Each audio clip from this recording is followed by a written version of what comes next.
Hello, can everyone hear me? Cool. Hey everybody, my name is Fanjin, and my colleague here is Jian. Jian and I are committers on the open source Druid project. And today we're going to be talking about this idea of building out analytic stacks and building out Lambda architectures with a couple of different open source technologies. So we're going to talk about Kafka, Hadoop, Samza, and Druid. And this talk is really about our experiences with using these technologies and building out an analytic stack at a San Francisco startup called MetaMarkets. So before I get started, I actually just want to get a show of hands of how many people here have used Hadoop. I think most people probably.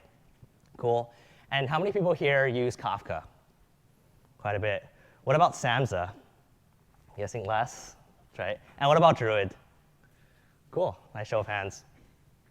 So how many people here actually run a Lambda architecture or use it as part of your stack?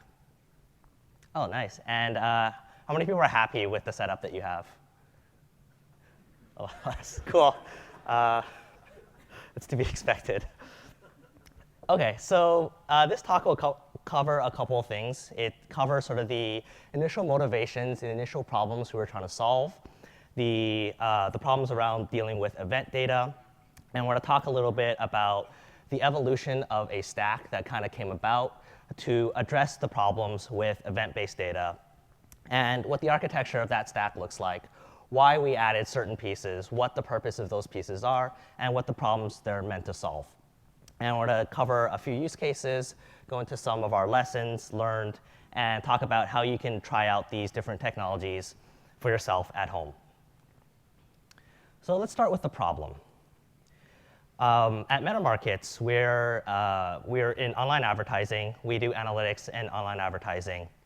And the product that MetaMarkets sells is an analytics solution that does interactive analytics for ad tech data.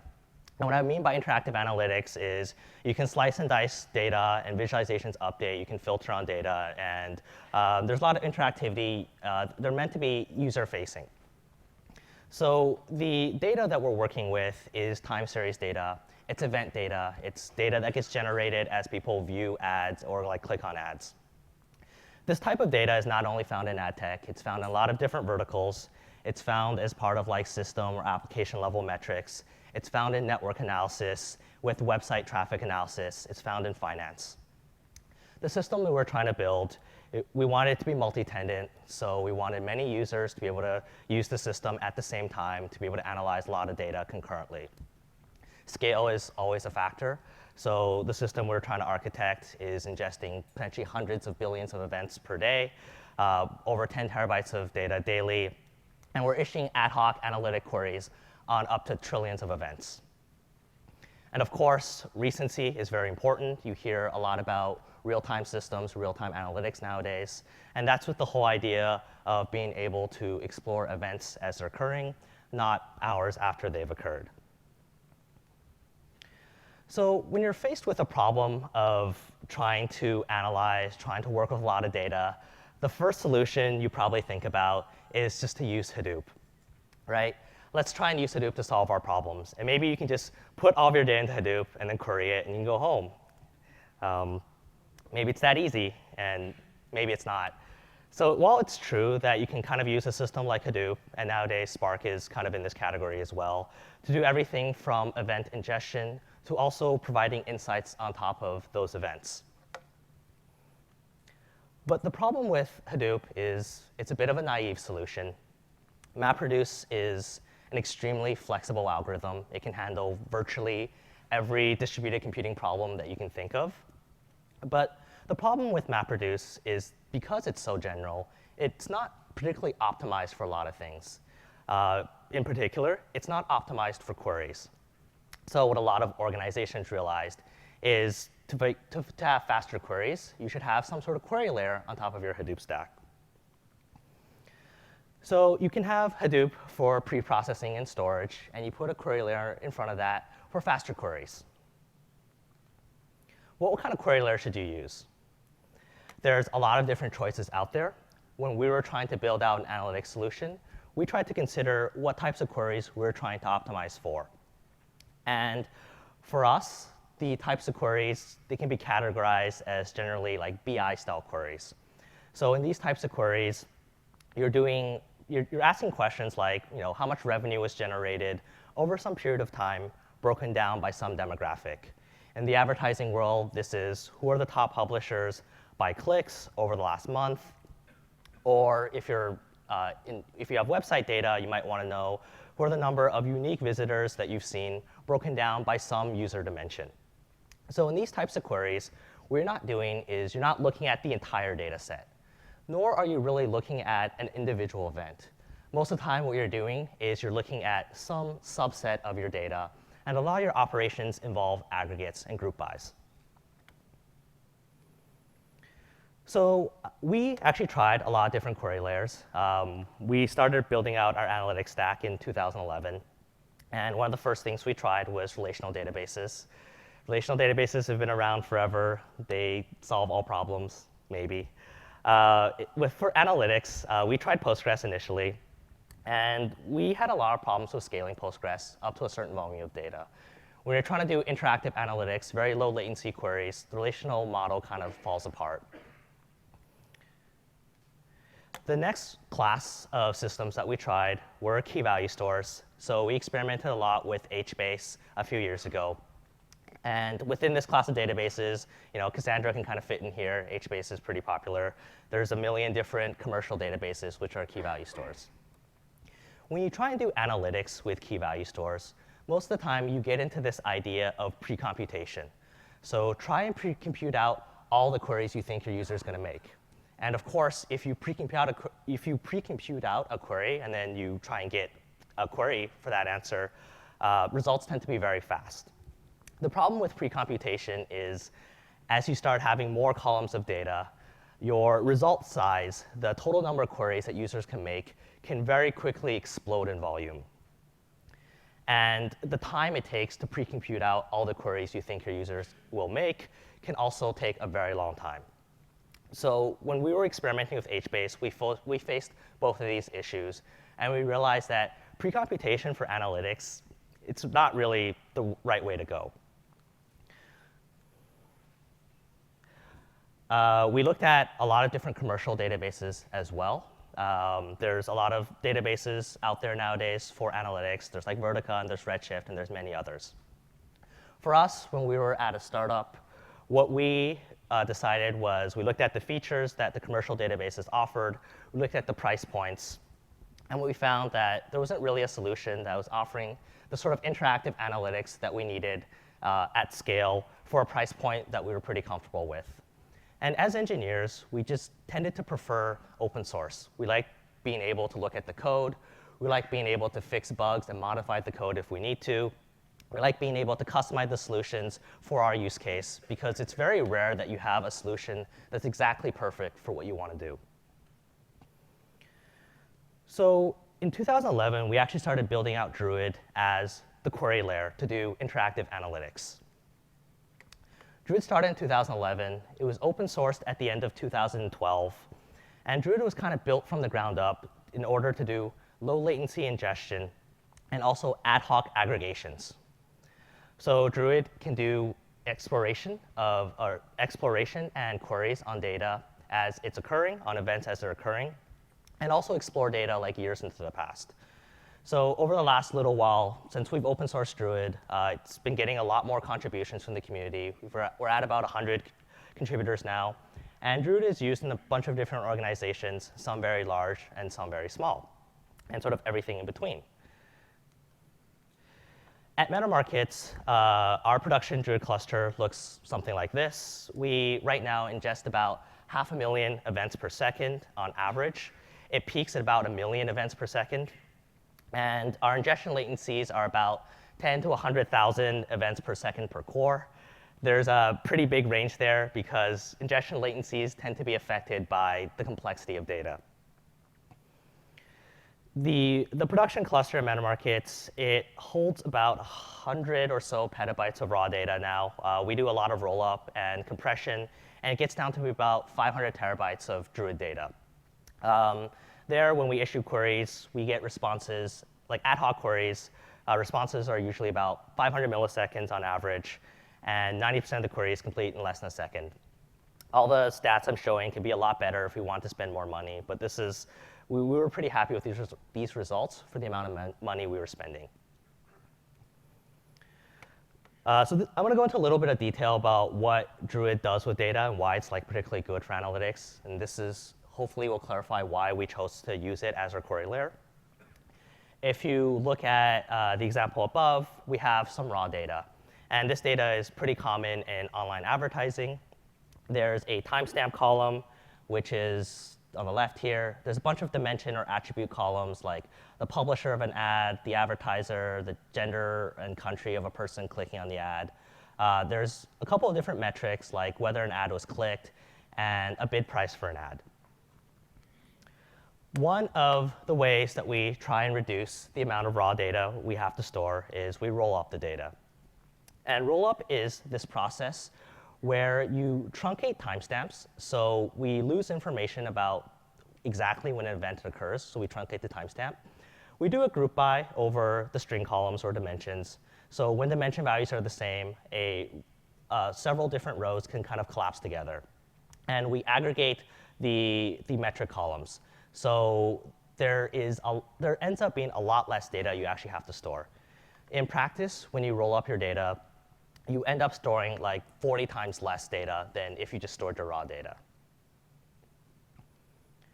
We load this rolled up data into Druid.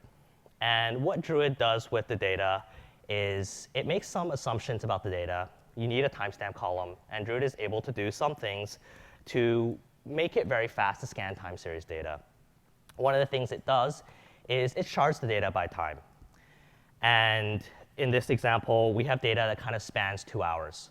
So one thing Druid might do is it creates 2 immutable shards for data across these 2 hours. And both shards kind of contain the data for a particular hour. And Druid calls these shards segments. So these segments are immutable. And when you represent your data in some immutable shard, there's a few advantages that you get. You get things like read consistency for free, and you don't have a contention between read and writes, which is pretty good. Druid's parallelization model is such that you use one core to scan one segment at a time. So if you want to scan a lot of data in parallel, you simply add a bunch of cores to your cluster, and you scan a lot of segments and scan a lot of data in parallel. With immutable data, you can have multiple threads access the same underlying data at the same time. And this is very good when you're trying to build some sort of interactive application when there's a lot of queries occurring at the same time from a lot of different users. You want to have very good read throughput. We do things like we size segments such that computation over any segment completes in a few hundred milliseconds at most. And this is the idea that you can scan any piece of data very quickly and constantly yield resources, which is pretty beneficial in a multi-tenant environment when there's potentially thousands, if not hundreds of thousands of queries occurring. And with immutable shards, with these immutable segments, both replication and distribution are very simple. When you want to replicate data, you just create another copy of your immutable shard. When you want to distribute data or load balance, you just move these immutable shards around in your cluster. Druid is a column store. And if you kind of have some background in row stores versus column stores, then you know that nowadays I think it's pretty common knowledge that for analytics, for OLAP-style queries, a column orientation just tends to be much better than a row orientation because you only scan and load exactly what you need for a query. I'm not going to get into the full details of what exactly Druid is doing when it stores data. There's a lot of complexity there. I'm going to explain at a high level that with column stores, there's a lot of compression you can do on columns. There's a lot of indexes that you can build to make scanning a lot faster. Druid, at the end of the day, what it's particularly good at is finding exactly what rows and what pieces of data exactly match the query you're trying to issue and scanning only that data. What I do want to talk a little bit more about is getting data into Druid. Druid is a query engine. And because it's a query engine, it doesn't really support any ETL processing. To get data into Druid, your data must be denormalized. And Druid cannot do a lot of stateful processing at ingestion time. So in the ad tech world, if you have a stream of users looking at an ad, we call these impressions, and you have another stream of users clicking on an ad, we call these clicks. One useful piece of information you might want to know is how many people viewed an ad and ended up clicking it. And this requires a join, which is something Druid can't do. But this is something that can be done at ETL time. And there's a lot of really useful things that can be done at ETL time that the query layer is not really able to do. Druid supports real-time ingestion. The way that it supports real-time ingestion is you can have a data source, some source of your data. This can be a message bus, such as Kafka. And Druid has these real-time workers that read from your message bus or from your source of data. And what they do is they deal with a very small window of recent incoming data. And periodically, they convert this recent data into the immutable segment form and hand it off into other types of Druid nodes called historical nodes. So Druid has real-time nodes for recent incoming data, historical nodes for older data. And in front of both these two types of nodes, Druid has another node type called broker nodes. And when you issue queries to broker nodes know what data lives where. So recent data, it knows, lives on real-time nodes. Historical data lives on historical nodes. And it can consolidate information from different types of nodes into a single response for the user. So with this very sort of basic setup of Kafka or any other sort of message bus to Druid real-time nodes, you're working with the assumption that the data in your data source is denormalized. It doesn't need to be cleaned. It doesn't need to be processed. But a lot of real-world data isn't perfect. A lot of real-world data has imperfections. Some of this data needs to be joined. Some of these data needs to be cleaned up and processed before you load it into Druid or your serving layer. And for us, we chose to use a stream processor to do this. So there's a couple of different stream processors which are pretty popular right now. Samza is one. We have a lot of experience in production with both Samza and Storm. Spark Streaming is another. And the source of our data, the message bus that we use, is Kafka. So data gets loaded into Kafka. It gets processed in Samza or any other stream processor. And then it gets pushed into Druid. And Druid is responsible for dealing with the queries. So I kind of gave a high-level overview of our streaming pipelines. I'm actually going to hand things off to Gian right now. He's going to go into a lot more detail about what we do with stream processing and how we formulate our Lambda stack in general. Thanks, Fangjin. Does this work? Yeah, it does. Cool. Thanks, Fangjin. I'm Gian, and like Fangjin said, I'm going to be talking more about how we actually get data into the serving layer, which in our case is Druid. And that'll be through using at first, a streaming data pipeline. And then once I talk about how that works, I'll talk about how it becomes part of a Lambda architecture.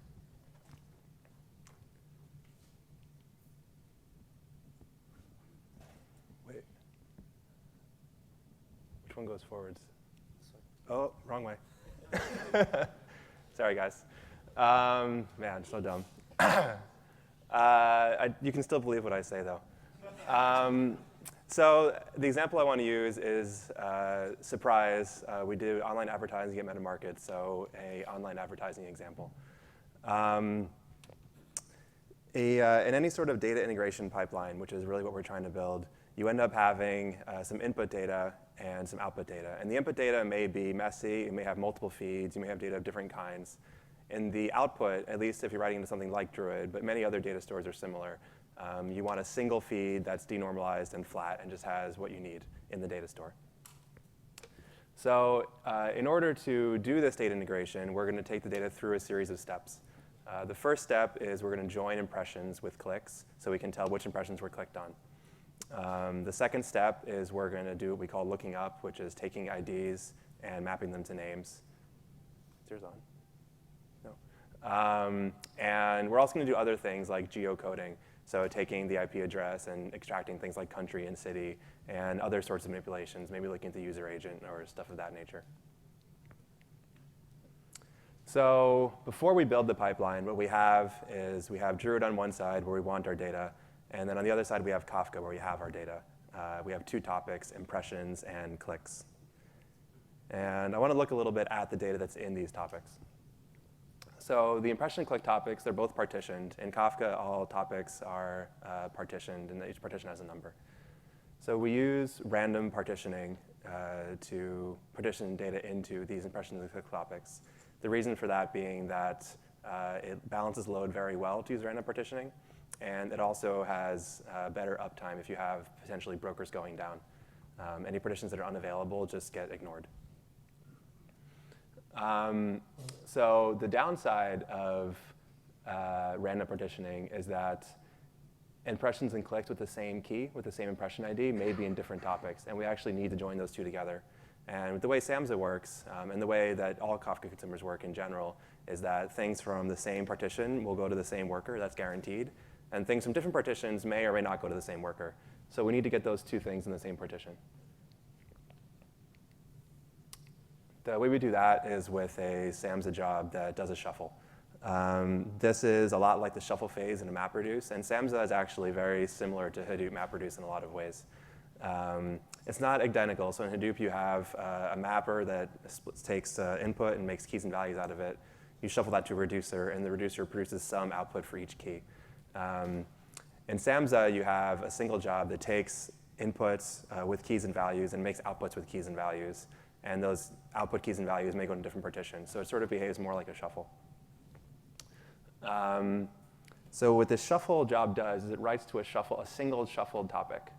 And what's in that shuffled topic is both impressions and clicks together. They're not joined. They're just in the same partition if they have the same key. So we've added a field type that says whether something was an impression or was a click.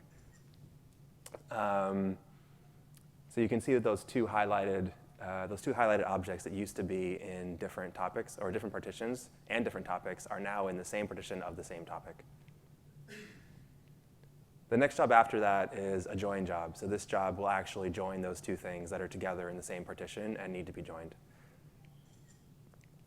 And what that job will output is enhanced impressions. So the clicks are now gone. The type field is gone because it's no longer relevant. We have one object per impression, and there's a new field, is clicked, which is true or false, depending on whether there was a click for that impression or not. The next thing after that is to enhance that data and output it. So the enhancing is the geocoding, user agent parsing, ID to name lookups, anything like that that doesn't require state, sort of a stateless enhancement operation. And output is sending it to Druid. At this point, the output of the enhanced job is denormalized and flat like Druid requires. There's another architecture we could have done that we didn't do, but is a possibility, and some folks in the Druid community do this, where you have the enhanced job write to another Kafka topic that just has your final enhanced data, and then Druid can directly read from that Kafka topic. The advantage here is that you don't have Samza and Druid talking together, so any slowness in Druid doesn't impact Samza. The disadvantage here is that you have to have one more Kafka topic, so it's a little bit more expensive in Kafka. The next thing I want to talk about is reprocessing. So this is sort of the cool. This is sort of the reason why the Lambda architecture exists. The first question is, why would you want to reprocess data? You have this streaming data pipeline. Data comes in, it goes out. That's great. What's the problem? So there's a few potential issues that might happen that may cause you to want to reprocess data. One is that you may have bugs in your processing code. You may have written your joiner incorrectly. You may have used the wrong lookup table for a publisher or an advertiser lookup. You may be geocoding incorrectly. You may be doing something wrong. And in that case, you want to go back to the time where the bug was deployed and reprocess that slice of data. You may have imprecise streaming operations. So your stream operators may be doing a completely different algorithm from your batch system. You may have a different kind of machine learning going on in streaming versus batch. Or you may be using the same algorithm with different parameters that enable it to operate faster in streaming mode than in batch mode, but with less correctness. One example of that is using a shorter join window. The other final reason why you might want to reprocess is limitations of current open source software. So all the open source projects that I mentioned just now have some limitations when run in a streaming mode. Kafka and Samza, their current versions, can both generate duplicate messages. And the way they do that is when you have a network issue, it's possible for a message to be produced into Kafka or processed by Samza, and the acknowledgement to get lost of that production or that process. And when that acknowledgement is lost, a retry happens, and the same message gets emitted again. And that can cause duplicates. Another issue is with Druid. The current version of Druid, 0.7, has best effort streaming ingestion. And what that means is something very similar. So in the case of network issue or machine failure, you may have some duplicate data or some drop data. The ability to reprocess data allows you to, if you care deeply about accuracy of historical data, to go back and fix issues if you have a network outage like that. So one way of doing reprocessing is with the Lambda architecture. That's sort of the purpose of the Lambda architecture, is to allow you to reprocess streaming data. A Lambda architecture is just a term that refers to a hybrid batch and stream pipeline. So you may have a stream pipeline that looks like the one that I talked about earlier, and a batch pipeline that will just look like a traditional batch pipeline using Hadoop, MapReduce, or Spark. And the streaming technologies, the ones that Fangjin mentioned earlier, are all pretty popular. So what are the advantages of doing this, doing it in this way? I mean, the big one is that you can reprocess, but why would you do it this particular way with a hybrid pipeline? One is just that it works. That's always really great and something that is sometimes hard to come by. It also works with a huge variety of open software. So it works with Druid, works with Cassandra, it works with HBase, whatever you want to be as your data store. Most things work in this sort of way, or most things can work in this sort of way. An advantage specific to Druid is that Druid supports a batch replace by time range operation using data from Hadoop, which means that if you have an issue, if you have a bug that affects data from this day to this day, and that's when it was deployed, you could actually index just that date range into Druid and replace the real-time data with batch data for just that time range without having to reprocess all your data. And this is handled seamlessly by Druid, so there's no need to do any sort of manual stitching to make things work. Disadvantages should be familiar to anybody who actually runs one of these in production. You need code to run on two very different systems. So you may have, in our case, code running on Hadoop MapReduce. We actually use cascading for that, and in Samza. So we have both cascading jobs and Samza jobs. Maintaining these two code bases and operating these two systems incurs a lot of issues. So you have productivity loss. You have to actually write the same code twice, potentially. You have code drift. You inevitably will make a change to one system and forget to make it to the other system. You also have difficulty training new developers because there's twice as many things to train them on. There are technologies out there to make this a little bit easier. One open source one is Hummingbird. It came from Twitter. It doesn't work with Druid, but it works with key value stores.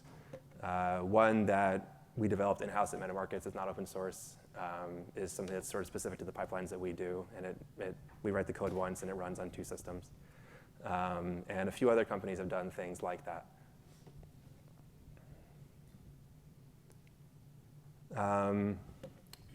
So the way that our stream pipelines look like is we have data coming into Kafka.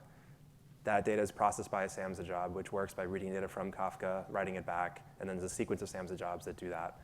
And then the final one will write it to Druid. There's also a batch. Whoa, that was crazy. Sorry about that. Sneak preview of the future. OK, there's also a batch pipeline where data comes out of Kafka, gets written to S3.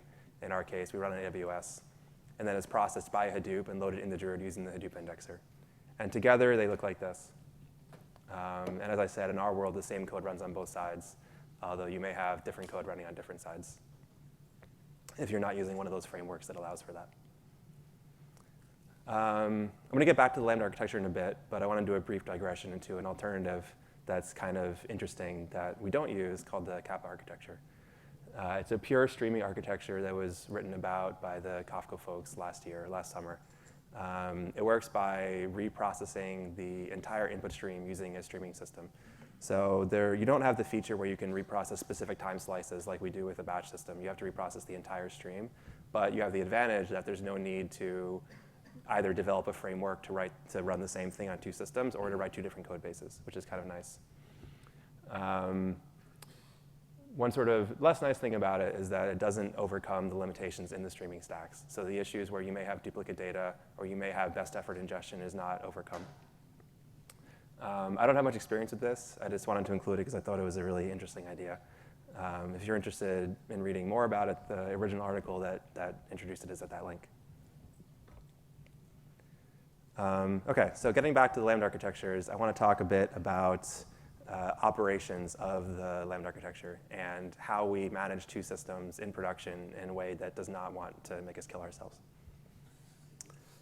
I'm going to start with the nice things about the technologies we've chosen. So we've chosen these technologies because we found they were, in large part, the easiest to operate. And ease of operability was one of our biggest concerns, as probably the second biggest concern next to performance. So the nice things about Kafka is that it's scalable and replicated. So you can just add more Kafka brokers. Things tend to work. That's cool. It offers replayable message logs, which is nice because they're replayable, a new consumer can read all old messages that you haven't thrown out yet. In our case, that's a week worth of messages, which is kind of cool. You can bring a new consumer online and load old data into it. And existing customers can reprocess all old messages, which is nice because if you have an issue with one, you can skip it back a little bit. Or if you want to skip it back all the way to the beginning, you can do that. There's also some nice things about Samza, which we use as our stream processor. Its multi-tenancy characteristics are pretty good. It runs in Yarn containers on a Hadoop cluster. We actually run it on an isolated Hadoop cluster from our batch jobs, but it is possible to use the same Hadoop cluster for both MapReduce and Samza if you want. We use Yarn's resource isolation to isolate the CPU use of each container such that they don't step on each other too badly, and also Yarn's memory isolation.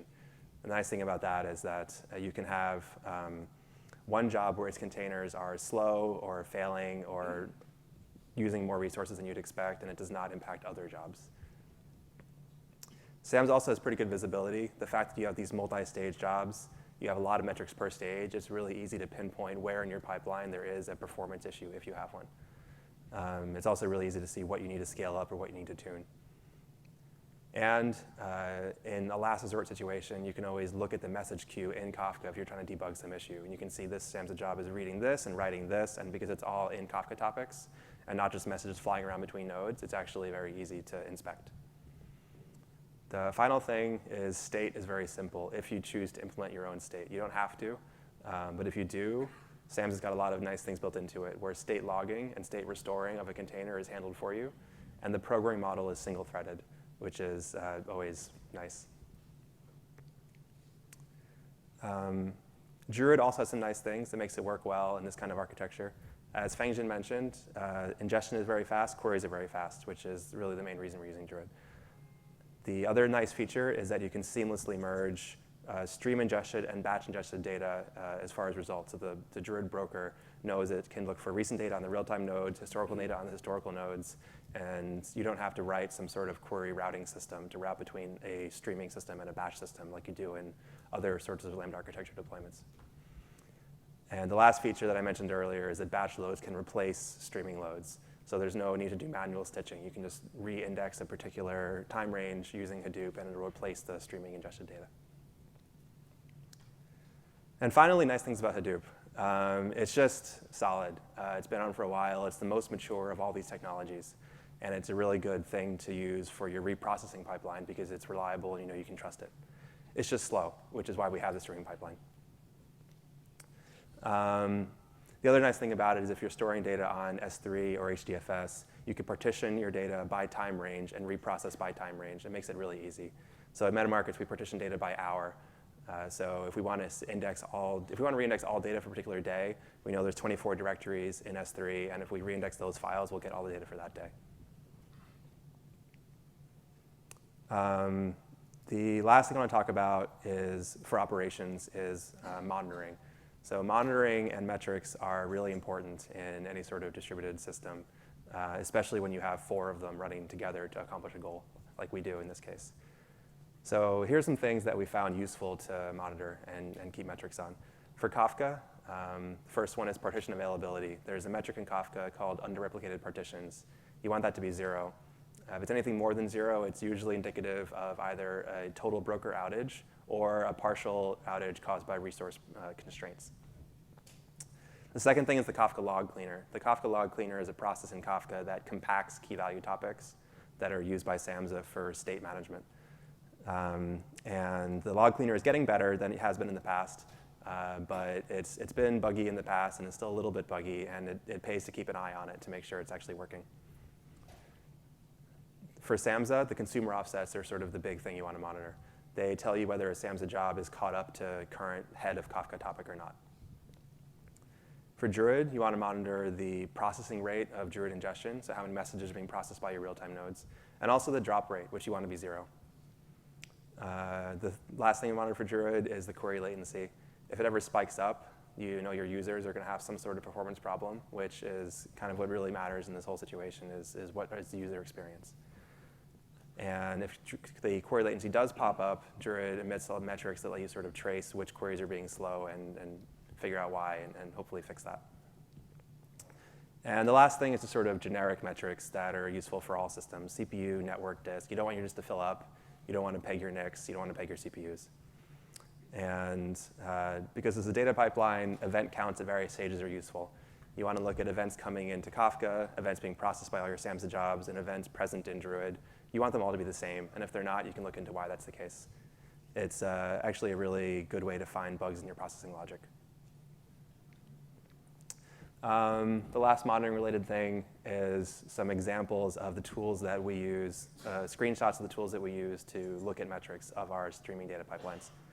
So this is a screenshot of a pipeline that's working pretty well.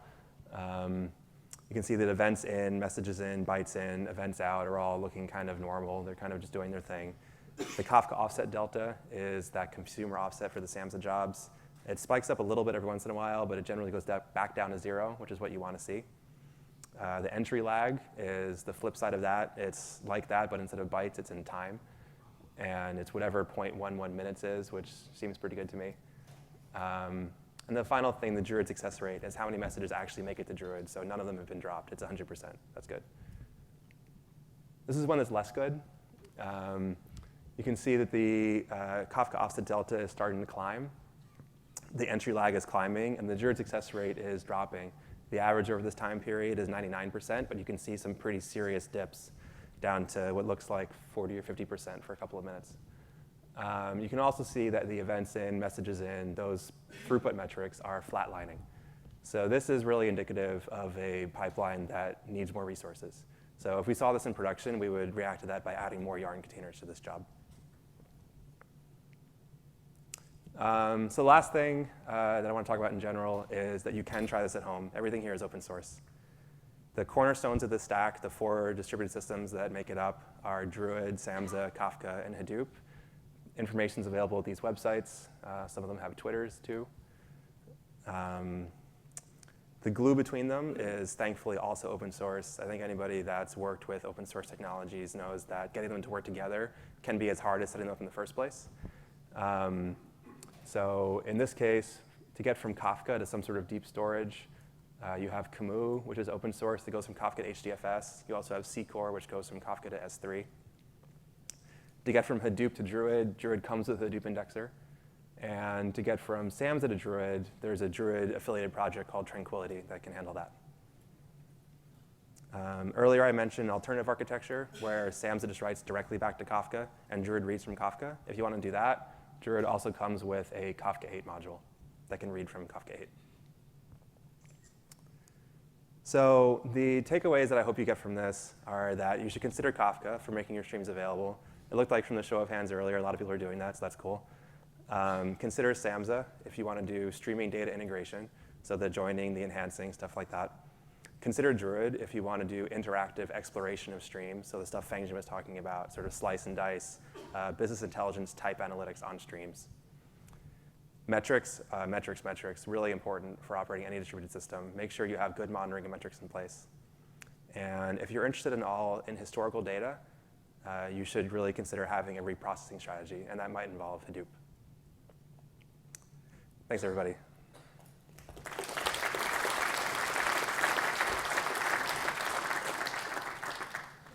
Any questions? Yes? Yeah, so for Druid, the indexer you guys are using, what is the technology being used? Is that Lucent or? So the question is, what is the technology being used by the Hadoop Druid indexer? Druid has a custom on-disk format for its indexes that we write about in our white paper. And the Hadoop indexer is just a MapReduce job that's custom coded, part of Druid, that writes out that index format. And what kind of data format it supports? Does it support all kinds of data formats? What's your data format that you want to create? So the question is, what kinds of Hadoop data formats are supported? It comes with a linker to the text input format, so any text data. And for any other stuff, you can use any input format you want. You just have to write a little bit of code to bridge them together. So Druid needs to know what your dimensions and metrics are, because it's sort of an OLAP model. So you write a little implementation of an interface that bridges any Hadoop input format you have with dimensions and metrics in Druid. We need to basically transform that to the Druid format, that basically the dimension. Yeah, just to the kind of object that Druid expects. Yeah. Yes? The question is, can I talk about facet? Yes. So there's two things that are called facet. We like to keep things confusing. One of them has a capital F, and it's a MetaMarkets product that is a visual UI that you get as part of the MetaMarkets service. The other one is a lowercase f, and it's a JavaScript library that doesn't have any visual components, but can be used to create visualizations. And the way that the lowercase one works, if you want to check it out, it's open source. It's at facetjs.org, I think. It's designed to work very closely with D3. And what you do is you program your visualization, and then Facet will determine what Druid queries are needed to generate that visualization, and it'll make those queries for you, and then draw the visualization. Lowercase Facet. Yes? What do you use for your metrics? Is that going to Druid? So the question is, what do we use for our metrics? We use this exact same stack. So we actually have two copies of the stack, one that we call production and one that we call metrics. And so the production stack emits metrics to the metric stack. And the metric stack emits metrics to itself. I just noticed there is a microphone for questions. So sorry, yes. Not a problem. Nice talk. Thank you. I was curious to know, what is the serialization format you use in Kafka and Samza? So oh, wait, there's a microphone. So we use JSON. Other people use Avro and Protobuf. They seem to be somewhat popular, but we use JSON. Thanks. I have two questions. Would you use this to store, say, real-time data like credit card transactions and things like that? And how would you deal with it, deduping, if you write over it or you double things at the edge? If you want, when you're combining the streams in a Lambda architecture, and you're combining them, how do you dedupe it in real time? Or right. Have you thought about it? Or you probably don't even need this for your application. I don't know. So I'm not sure if I understand what you mean by deduping, but if you mean that you may have two copies Double of the entries. same input event. Yeah, some erroneous entries, double entries or Yeah, something. so we actually handle that as part of our joiner, because the duplicates will have the same key. And we know that there should only be one impression with a given key and one click with a given key. And so if there is a duplicate impression or a duplicate click, if we see two with the same key, we just count it once because we know it must be a duplicate. So because it's sort of natural to include that in the joiner because it's already collecting everything with the same key. See, you're not worried about the error at the end, right? That is, if something happens in one of the streams, packets are lost or something is lost, some data is lost, you don't worry about the accuracy at the end when it's all collected, right? Do you worry about it or you don't worry about it? We do worry about it. That's one of the big reasons that we use this kind of architecture. So the goal that we have is anything that makes it into Kafka should be faithfully reflected in Druid at the end of the pipeline. How would you validate that? How would you make sure? It's tough to validate. We usually do it by counts. So if the counts are different, we know there's an issue. But it's tough to validate just because to validate whether two humongous data sets are the same is very expensive. So we do spot checks where we check individual hours. And for more global checks, we look at count. Okay. Last question. Have you looked at any alternate architecture to Lambda architecture?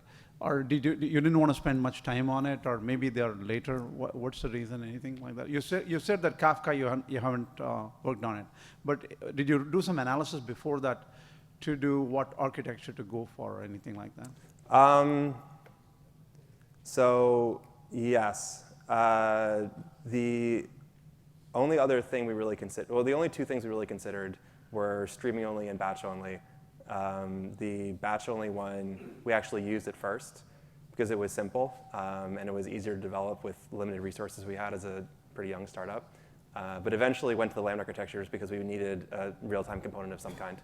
And at that time, when we made that switch, we considered doing streaming only and decided against it just mostly because of the limitations of open source stuff. Just because we do care a lot about accuracy, and we didn't really want to accept the risk of duplicates or drop data. Thank you very much. Sure. Hi, I have a couple of questions. One is you talked about doing Druid does aggregations. So how much data is? I mean, because we cannot have the data about a particular timestamp, right? So do we aggregate by hour or day, or is the aggregation different for recent days versus old days? Are you talking about the rollup that Fengxian mentioned? Right. Yeah. So the way that we handle that is you specify some kind of roll-up granularity. So you say minute, second, hour, whatever, and things will be aggregated at that bucketing. And you also specify dimensions. So if you're familiar with OLAP data models, you have dimensions and metrics. And dimensions are things that you sort of collapse into, and metrics are things that you add up. So the truncated timestamp, so timestamp truncated to hour or whatever, ends up as a kind of dimension. And what we see in practice is that if you have 10 to 40 dimensions, something like that, and you truncate your timestamps to hour or minute, then usually you'll get maybe like a 5 to 50x reduction in data size. Those numbers are vague because it depends a lot on your data set. Okay. But that's usually what we see. Okay, that's great. And my second question is, so it seems like since we are doing the stream processing and going back to Kafka in the end, and then finally to Druid, and we talked about we cannot do joins, so it seems like we should really have wide tables. And if we have this, should we kind of try to avoid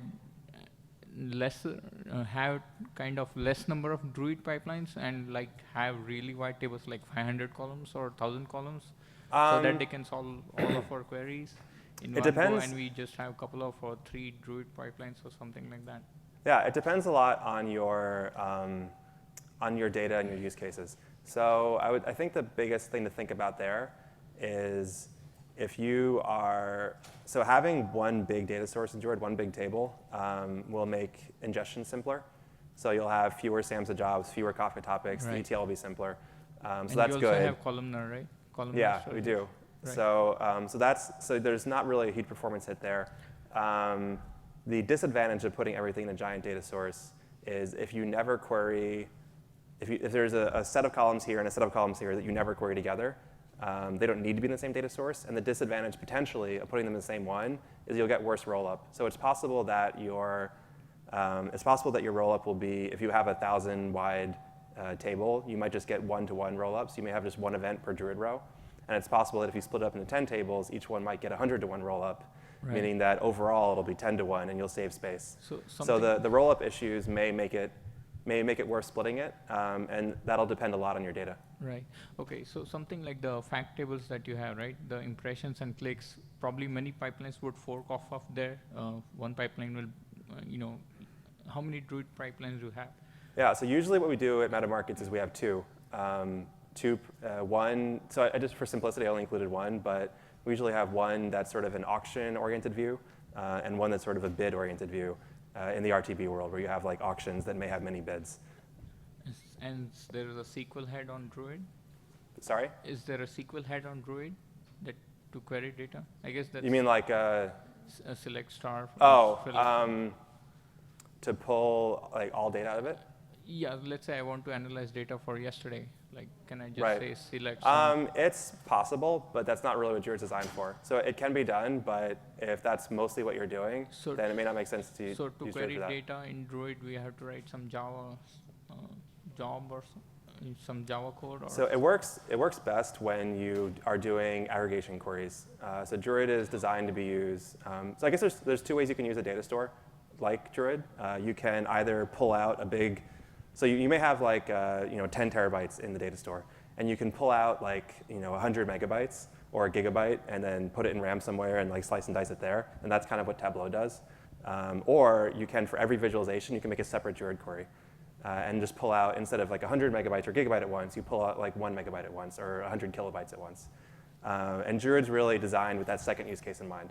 So it's designed for small result sets and a large number of queries, as opposed to a small number of queries with big result sets. Okay. And it'll generally perform better in that Okay, mode. that's great. Thank you very much. Sure. So rather than like in the ad tech world where you have a pretty simple, event types, right? Impressions and clicks. In the business side, we have hundreds of event types, right? Translating into Druid, that means we'll have hundreds of data sources. So my question is there any scalability concern in Druid side when we have, let's say, a couple hundred different data sources, couple hundred data tables, right? So different tables in Druid can't be queried together. So you just want to have different tables that the queries are not related. Just Yeah, they're not related. Yeah, no joins. We're not talking about joins. yeah. Just So bunch of that would be different fine. tables. So I'm not sure what the cluster out there is with the most number of data sources, but our production cluster has a few hundred, and there's no scaling issues at that level. I would guess that it would work fine up to hundreds of thousands if they're not super huge, each one. Okay, great. Thanks. So I have a question. Do you guys have different data centers? Do we have, sorry? Different data centers? No. I think there are some deployments at other companies that are, but we are all in the same region in AWS at MetaMarkets. We're all in US East. Okay. So my question was, if you are using different data centers, where do you replicate the data? Right. So my question is, I guess, to you, why are you using multiple data centers? Is it because you want better query latency at the edge, or is it because you want like BCP, like failover for the whole thing? BCP situations. Okay. So the latency, okay, so I'll answer the first one first because it's a better answer for me, even though it's not what you asked, in case someone else cares, which is if you want better latency at the edges, it makes sense to put historical nodes in lots of different data centers, and that would work fine. The question you actually asked, sort of a BCP situation, it's a little bit tough mostly because of Druid's dependency on Zookeeper. Druid uses Zookeeper for leader election within itself, and Zookeeper tends to not work super well run in a WAN mode. So Zookeeper works best when you have your Zookeeper cluster all in one data center. And you can put your Zookeeper in one data center and have 4 Druid data centers. And if that one is fine, any of the other ones can fail, but that one is still where Zookeeper is. So that's one thing we're working on addressing. We're hoping to make it possible to do BCP better than that by using Zookeeper for fewer things, or perhaps that nothing. That will only work if it's in the same locality. Like if you are talking about one data center in Europe or somewhere, then it will not work. In the current world, it doesn't work super well just because of the Zookeeper thing. I mean, you can put Druid nodes in whatever data centers you want, and things will tend to work fine. But splitting up the Zookeeper cluster can cause problems for Zookeeper, and then because of that, problems for Druid. Okay. Hi there. Yeah, Hey. in ad analytics, a lot of times people have questions like the ones you listed around impressions, but often the questions are more around like users, like wanting to do multidimensional analysis of users around like what was the path to the conversion, how many ads have they seen, what sites have they seen the ads on, things like that. How do you support that? Do you use the Samza and Druid ingestion phase to generate sort of 2 flat data sets, one around users and one around impressions? So if by you mean MetaMarkets, we don't. So Okay. at MetaMarkets, we do impression-oriented data, auction-oriented, and bid-oriented. Those are the 3 sort of things. There's not a user-oriented thing. What was the if by second, you mean mid-oriented? What was bid. that? Bid-oriented. So like right. auction, bid, and impression. Auction. Got it. If by you mean any Druid user, there are people that are doing sort of funnel analysis type things with Druid. Right. And usually the way they do it is like what you said. They approach the problem at ETL time. So using either Samza or Hadoop, they will generate a row that's basically for a user. And Right. if it's A/B testing, it'll be for user and an experiment. If it's for some other kind of thing, it'll be like just a user. And a user and a click if it's for a conversion or for a click. And what the Samza Hadoop job will do is it will reconstruct the session of that user. So it'll sort of like use the key. The key will be the user ID. You'll reconstruct the session for the user, and then flatten that into one row, saying like, OK, in this user session, that user did this, this, this, this, and this. And that row becomes an array in the JSON, and you can ingest that into Druid, and then you can sort of filter on that, see that in Druid, and you can say like, OK, I want to know for all users that hit this point in the flow, what was the conversion rate? And you can use Druid to do that question once you have that as a field in the object. OK, great. Thank you very much. Sure.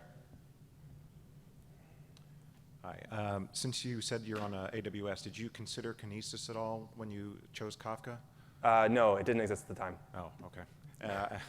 And then, so sort of related to the BCP question, but more, you answered that with respect to Druid, right? Yeah. Can you answer that with respect to Kafka?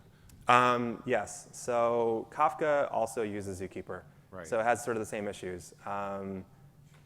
But unlike Druid, Kafka doesn't really necessarily need to have one giant cluster for it to make sense. Because in Druid, you have Druid queries that you want to issue to the broker, and you sort of need like one giant cluster for that to make sense so the broker can actually understand what's happening. In Kafka, you don't need that. You can have one cluster per data center. And if you want to read from multiple data centers, then most Kafka processing things like Samza and Storm and Spark Streaming will support reading from multiple Kafka clusters and like not really joining the data, but just sort of merging it, like multiplexing it, like one here, one here, one here, one here, one here, one here. So that's what you would do. You would have one Kafka cluster per data center that are completely independent, and your producers would probably be producing to Kafka clusters in their same data center. They're probably web servers or whatever. And your consumers are probably things doing downstream processing, and they would be reading from all the clusters. OK. So if you had a failure at a data center, though, if I understood you, that's sort of like a sharding approach in some ways. Is that right? So if there's a failure in one data center and that Kafka cluster goes down, then producers in that data center can't produce to that cluster anymore. Right. Producers in other data centers keep working. Right. Consumers in whatever data center they're in will continue being able to consume from whatever data centers are still working. But you lost that you lose that Kafka queue. If it completely fails, you lose that queue. Yeah. And that's a low chance, but yeah. Right. Okay. Yeah. Cool. Thank you. Sure. Thanks. Just a quick question about using Spark Streaming and Spark to do the Lambda, so you have a single code. If that works with Druid, meaning Spark writing to Druid, and then for the streaming, you're using Spark Streaming for the batch. You essentially read from HDFS and go through Spark and then write it to Druid. Would that work? Have you looked? I think that would work. We don't use Spark mostly because at the time we were building the system, it was a couple years ago, and the maturity wasn't really there. But I think it would work. So in Spark Streaming now, there's something called for each RDD, and you can use that to write to Druid with Tranquility. So that glue that I said can use write from Samza to Druid. It actually has a built-in Samza plugin, I guess, that you can just configure with a properties file. But we don't have something like that for Spark Streaming. But I'd say if you wanted to do it, if you look at the way the Samza one works and look at the docs for each RDD in Spark Streaming, it should generally be doable and probably be 100 lines or so of code. So yeah, it would work. It's just that no one's actually done the written of the code yet. Thanks. Sure. Good? All right, thanks everybody.